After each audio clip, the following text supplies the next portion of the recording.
The king of Arad, the Canaanite, who dwelt in the south, heard that Israel was coming on the road to Atharim. Then he fought against Israel and took some of them prisoners. So Israel made a vow to the Lord and said, "If you will indeed deliver this people into my hand, then I will utterly destroy their cities." And the Lord listened to the voice of Israel and delivered up the Canaanites, and they utterly destroyed them and their cities. So the name of that place was called Hormah. Then they journeyed from Mount Hor by way of the Red Sea to go around the land of Edom. And the soul of the people became very discouraged on the way. And the people spoke against God and against Moses. "Why have you brought us up out of Egypt to die in the wilderness? For there is no food and no water, and our soul loathes this worthless bread." So the Lord sent fiery serpents among the people, and they bit the people. And many of the people of Israel died. Therefore the people came to Moses and said, "We have sinned, for we have spoken against the Lord and against you. Pray to the Lord that he take away the serpents from us." So Moses prayed for the people. Then the Lord said to Moses, "Make a fiery serpent, and set it on a pole, and it shall be that everyone who is bitten, when he looks at it, shall live." So Moses made a bronze serpent and put it on a pole. And so it was, if a serpent had bitten anyone, when he looked at the bronze serpent, he lived. Now the children of Israel moved on and camped in Obath. And they journeyed from Obath and camped at Ije-Abarim in the wilderness which is east of Moab, toward the sunrise. From there they moved and camped in the valley of Zered. From there they moved and camped on the other side of the Ammon, which is in the wilderness that extends from the border of the Amorites. For the Arnon is the border of Moab, between Moab and the Amorites. Therefore it is said in the book of the wars of the Lord, Waheb in Suphah, the brooks of the Arnon, and the slope of the brooks that reaches to the dwelling of Ar, and lies on the border of Moab. From there they went to Beer, which is the well where the Lord said to Moses, "Gather the people together, and I will give them water." Then Israel sang this song. "Spring up, O well! All of you sing to it!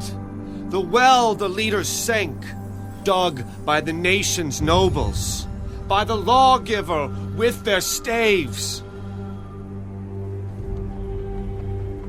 And from the wilderness they went to Mattanah, from Mattanah to Nahaliel, from Nahaliel to Bamoth, and from Bamoth in the valley that is in the country of Moab to the top of Pisgah, which looks down on the wasteland.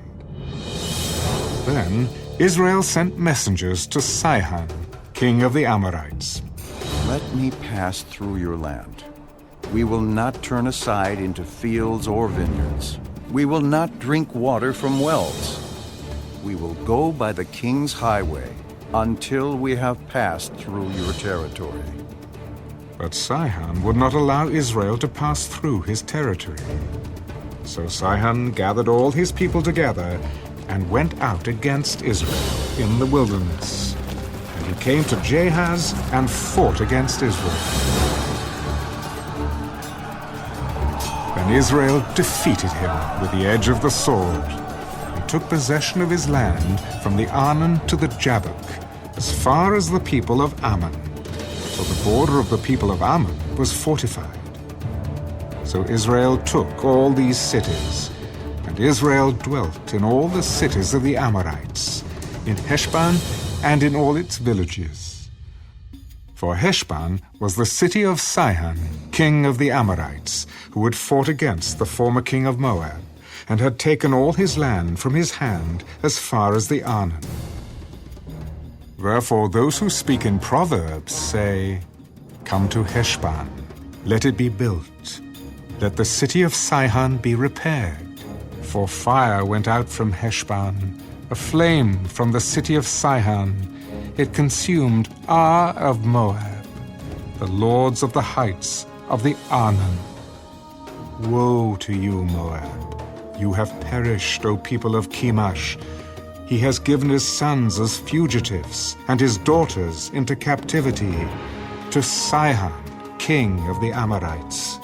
But we have shattered them. Heshbon has perished as far as Dibon. Then we laid waste as far as Nophah, which reaches to Medeba. Thus Israel dwelt in the land of the Amorites. Then Moses sent to spy out Jazer, and they took its villages and drove out the Amorites who were there. And they turned and went up by the way to Bashan. So Og, king of Bashan, went out against them, he and all his people, to battle at Edrei. Then the Lord said to Moses, Do not fear him, for I have delivered him into your hand with all his people and his land. And you shall do to him as you did to Sihon, king of the Amorites, who dwelt at Heshbon. So they defeated him, his sons and all his people, until there was no survivor left him. And they took possession of his land.